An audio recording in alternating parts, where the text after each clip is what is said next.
All right. Good morning, everybody, and welcome to the morning meeting. We are here live today with our good friend, recent friend, David Schwartz. And, how's it going, David? All right. So we are going to actually sit and we're going to have a conversation today about one of my favorite subjects. And excuse me if I'm looking away because I'm trying to get everything. Technology is a wonderful thing, and until it decides not to cooperate, so I'm trying to make sure we are ready to go.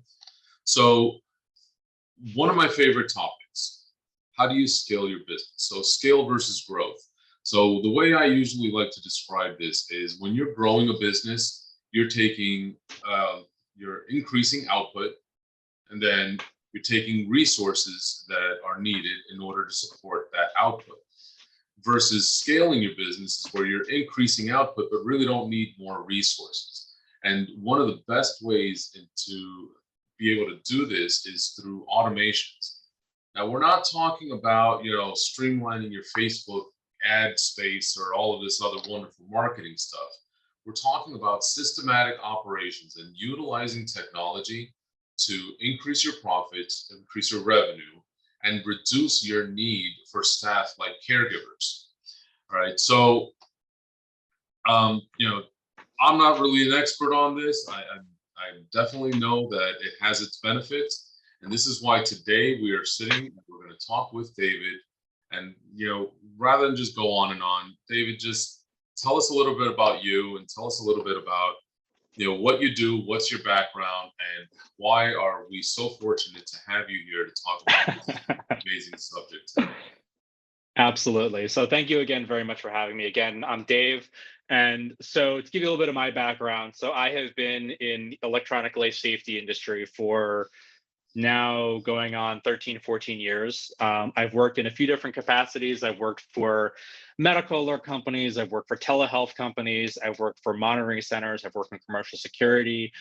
So I've been in and around this technology space for a long time. And one of my specialties has always been working in environments treating people with chronic conditions. So people who have developmental disabilities, post-acute care, seniors, children who need assistance. So I've done quite a bit of work in affordable senior housing, working through and navigating government subsidies. So my background is in utilizing technology to improve safety. And with that comes working pretty closely with agencies that provide both medical and non-medical care in the home, as well as working with discharge planners at hospitals, hospice care, and a variety of other adjacent businesses to help improve quality of care, improve outcomes, and reduce readmissions. That's really important, especially. I mean, the bulk of the people that follow us and watch us, they're agencies, skilled and non-skilled, that are moving into that private pay space. All right, so having being able to show that you can help with rehospitalization reduction, that you can provide that better quality of care. And even if we're talking about assisted livings or independent living facilities, same thing. The standard is like here when you're talking about CMS funded businesses, it's got to be up here when we're talking about private pay. And having the framework and understanding what you're doing it really goes a long way with being able to promote that higher level of value. And so in your vast experience, like, what are some ways that we can implement some of this technology, or what are some of the technological advances out there that somebody can come in and say, all right, great, hey, listen, I want to be able to do, let's say set up something we were talking about before we went live, set up a medication reminder system, but I don't want to have 30 caregivers to do this. So what are some options that somebody would have? Sure. So one of the things I like to recommend whenever I work with a new agency is, first things first, what type of care are you providing that doesn't require a human being? So are there repetitive tasks that are relatively low skill, low brain power that you're doing on a regular basis? Are you providing non-medical care, but you have a client that you're going out to on a regular basis just to check on them or to tell them to take their pills. Maybe you're not licensed to actually administer the pills, but you just want to go and tell them to take their pills. Or you're going and saying, it's time to check your blood sugar. It's time to check your blood pressure. Things that you're not licensed to do, but you're telling them to do. Well, if you're only booking, say, 30, 35 hours a week, then at some point they're doing this either themselves or someone's helping them. And they still need to monitor their blood sugar when you're not in the home.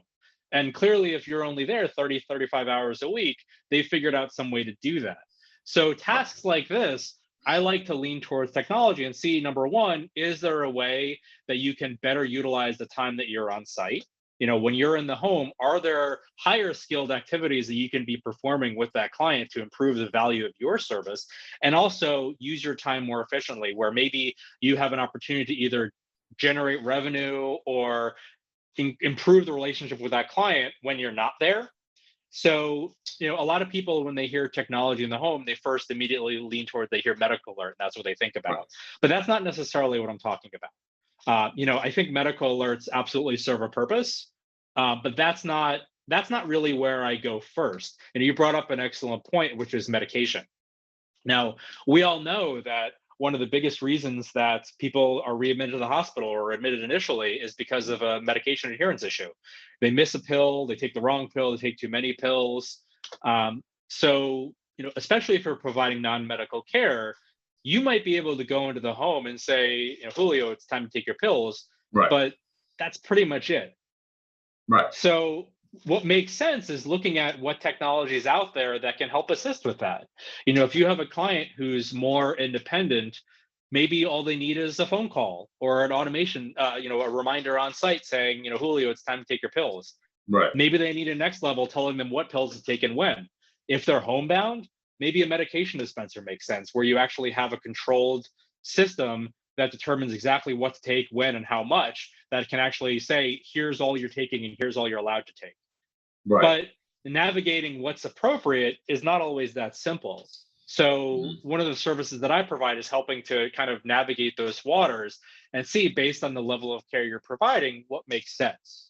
So Right. we were talking a little bit earlier about, I like to use the example of Philips, who is an absolute mammoth titan in the industry.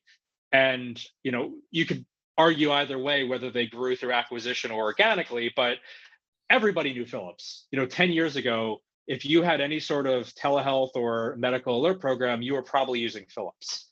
Yeah. And they were an enormous, they worked with every hospital, most home care agencies, most home health, most hospice. And one of the ways they grew was they required their partners to dedicate resources to their program, which at the time was great. But in 2022, nobody wants to do that anymore. No. And over the last maybe 5 or 6 years, they really shrunk because every other company in the space came out and said, why do you want to, aren't you running a business? Do you really want to take an employee and say, now your job is to support this program? How many other things are you doing? You can't allocate those kinds of resources. You're trying to grow a business. So exactly. when you look at partners, you need to be able to find something that's simple, something that folds into your business, that doesn't require a lot of brain power, that you can incorporate, that makes your lives easier, makes your clients' lives easier, and generates an opportunity for you to grow that relationship and hopefully grow some revenue. Right. And now on that note, and this is something that particularly a lot of the clients that I work with, they're small businesses, they're cost conscious. So we all understand that, especially in this industry, we're trying to maintain that 40 to 50% gross margin. As an owner, that will translate into somewhere between 13 to 20% net, depending on a number of different options. How are these options? How expensive are they? Do they have? Sure. Are there options out there with low barriers, to get started? Is it something that generally have to put in $20, $30, $40, $50,000, or is it something that as a small agency with maybe 20, 30 clients that I can still put into play? That's a great question. So I'll give a perfect example. So I had a client that I worked with, it was a home care agency, who, coming into COVID, they said, the only way, we're the best way we found to distinguish ourselves coming through COVID is to do away with minimums. So we went from a 4-hour care minimum to a 15-minute minimum, which was great because from a marketing perspective, nobody else does this. Right. But realistically, if anyone ever books me for 15 minutes, like I like I can't do that. I can't do that. Yeah. There's no, forget about margins. There's like, I'm just losing money every time we answer the phone. Yeah. So they said there's got to be some way for us to come out and capitalize on this. So we looked at their client base and said, all right, who do you have that you're going to the home that, like, would you actually drive an hour to go see a client and all you're going to do is help with checking blood pressure? These are things that can be automated, can be managed through technology. And if you look at, say, the average home care client might be booking 30, 35 hours a week, and the average hourly rate's usually around, you know better than I would say, $28, $30 an hour. Yeah, that's about right. So if you use that and you look at a client, you're going to be spending less than 2% of that, depending on what level of service. If you're looking at, say, a medical alert, medication management, whether it's a reminder or a dispenser, say you're looking at telehealth solutions, if you're looking at vital sign monitoring, you're going to probably be looking about 1 to 2% of that gross is going to be spent on technology. If you were to go all in to support that client. But the difference is, if you're doing that, the most expensive solution out there. So say you have a client that is still capable of living independently, but you want to go all the bells and whistles in their home, put every single piece of equipment you could possibly need, you're still going to be spending less per month, or they're going to be spending less per month than one shift of one of your caregivers. Wow, So sometimes it's appropriate. There are a lot of companies out there that'll basically want a marketing relationship where they'll say, if you have clients that need our service, give them a brochure and we'll take it from there. And sometimes that's fine. But I also find that the more successful businesses are the ones that go out and look at it as an opportunity rather than a chance to just say, like, all right, I want one more thing on my menu. They look at it as, this will help me, I'm going to provide it. And they put together a bundle package where they say, for X number of hours, either X number of hours that you're booking, or if you're a certain distance away from my nearest caregiver, I'm going to provide this piece of technology in the home, whether it's some sort of fall prevention technology or medication management or vital sign monitoring. They look at it as a means to reduce their cost and improve their margins. And something else to keep in mind, your clients aren't going to be with you forever. At a certain point, either they need a higher level of care, they no longer need your care, they can't afford you anymore, they don't qualify, whatever the reason is. If you put a piece of technology in the home, even if you're paying for it, when that relationship is over, it's an opportunity for you to leave it there, start earning revenue, because you can go to a client and say, look, we're no longer your care provider. If you still need this, you can have it for X amount of dollars per month. You're now generating revenue. And if their needs ever change where they need service again, why would they ever consider someone else? Well, you're absolutely right. I mean, it's one of the things I work a lot with my clients, and I tell them, listen, the people you're servicing, today they may not need 100 hours a week from you. They might only need 12 to 20 hours, but nobody's getting younger. Nobody's getting healthier. We don't live in the world of Benjamin Buttons. Okay. So if you can't figure out a way to capture their attention, go out of your way and make those 12 hours a week the best 12 hours they've had, there's no reason for them to call you back. And that's a great point you brought up. Implement technology, leave it in there, make small amount of money until they need you again. And now when they do need that 90, 100 hours, 168 hours a week, you're going to be their go-to because they already trust you. They already know that they can rely on you. I don't. So you brought up an interesting point, which is that I don't necessarily look at implementing technology as a way to make money. I look at it as a way to improve your margins. So someone that goes in and says, I'm going to go put a, whatever it is, whether it's, let's say medical, just because that's easy. I'm going to go put one in every one of my clients' homes.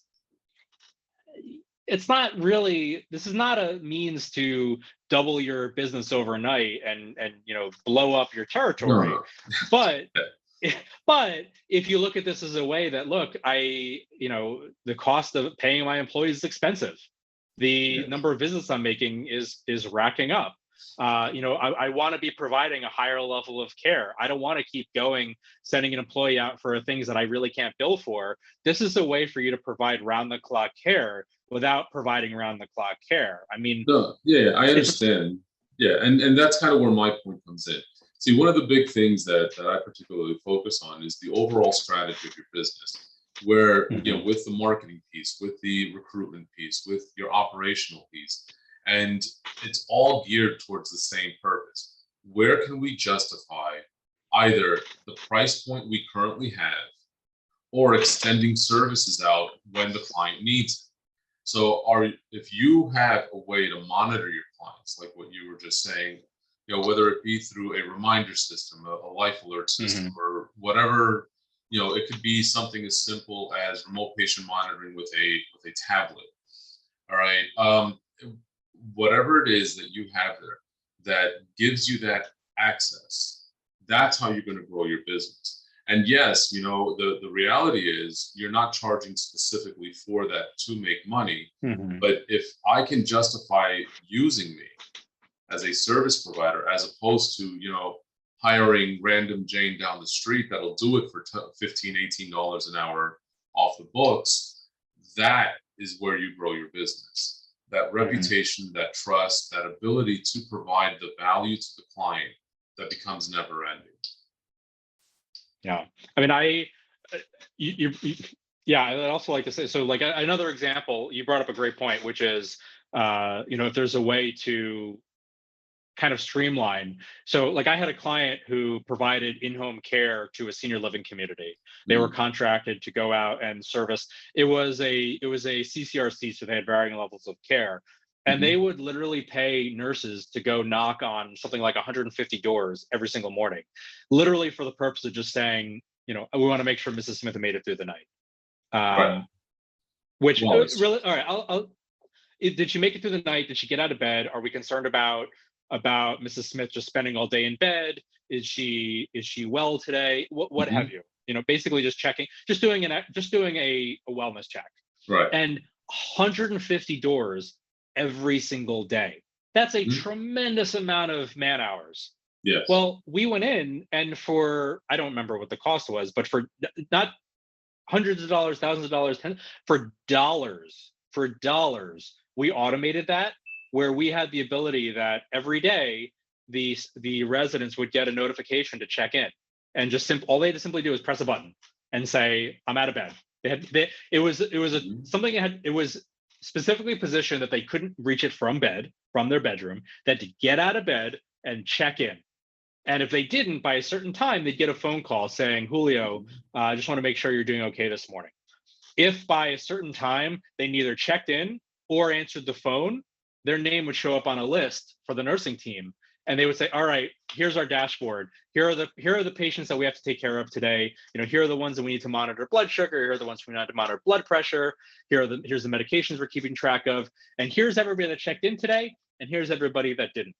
And Right. now we're knocking on 6 doors instead of 150. Yeah, that's fantastic. Just the man-hour savings on that, you're looking at savings, thousands of dollars per day. Oh my God. You're paying less for this service than you're paying for probably an hour of one of your employees. Right. Probably. Yeah, that's fantastic. Yeah, so designing these systems, understanding who the vendors are, understanding who the key players are, that's really where, if you're looking to Mhm. implement something like this, do not try to do it yourself.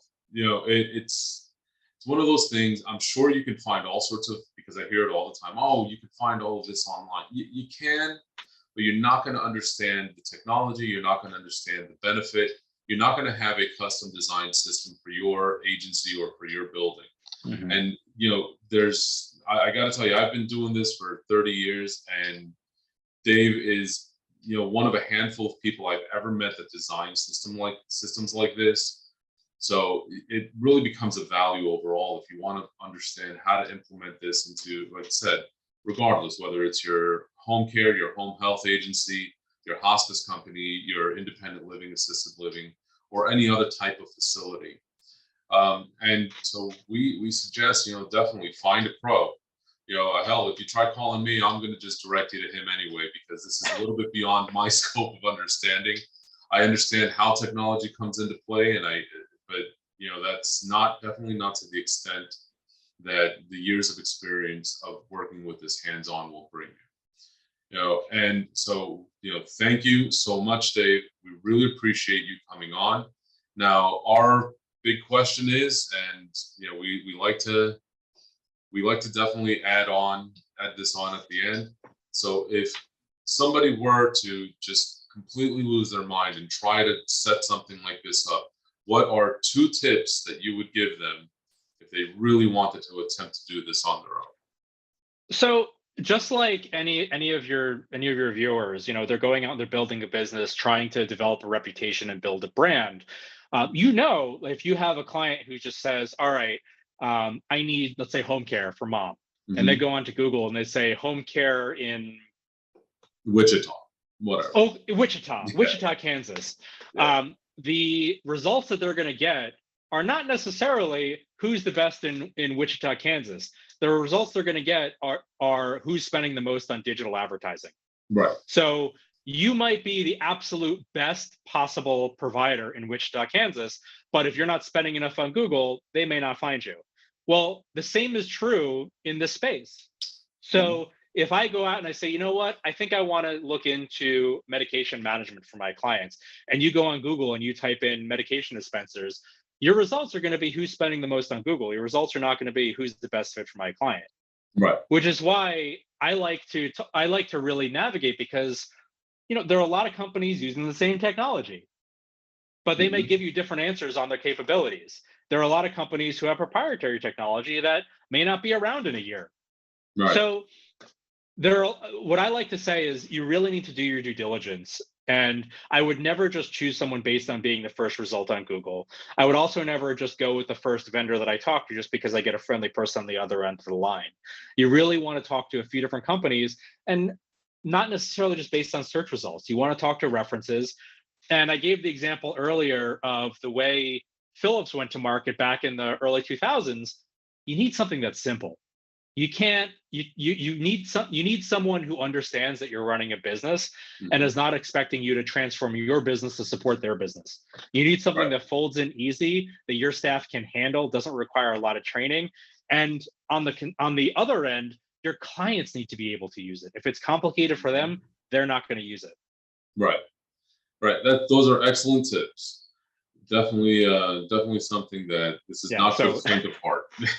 Yeah. So to summarize, number one, I would say, don't just make your decision based on don't trust everything you read online. Right. And number two, anything you choose needs to be easy. It needs to be, it doesn't mean it needs to be, you don't necessarily want something that doesn't, you want something that works, but it needs to be easy to implement, easy to use. Right. So comprehensive, but simple. Yeah. Exactly. Right. Exactly. Awesome. Great tips.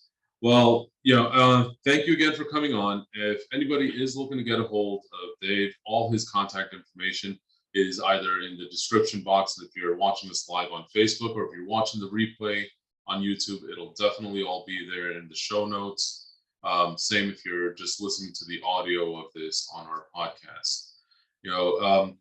Thanks for watching. Thanks for joining. Don't forget to hit the subscribe, and give us a like and follow. And if you're listening to our podcast, leave a comment. All this stuff helps us grow the channel, helps us grow, bring more information to you, and allows us to bring more informative guests like David to bring you the best information to move the needle forward in your home care agency. So everybody have a great day, and take care of each other, and we'll see you again soon. Thank you very much for having me.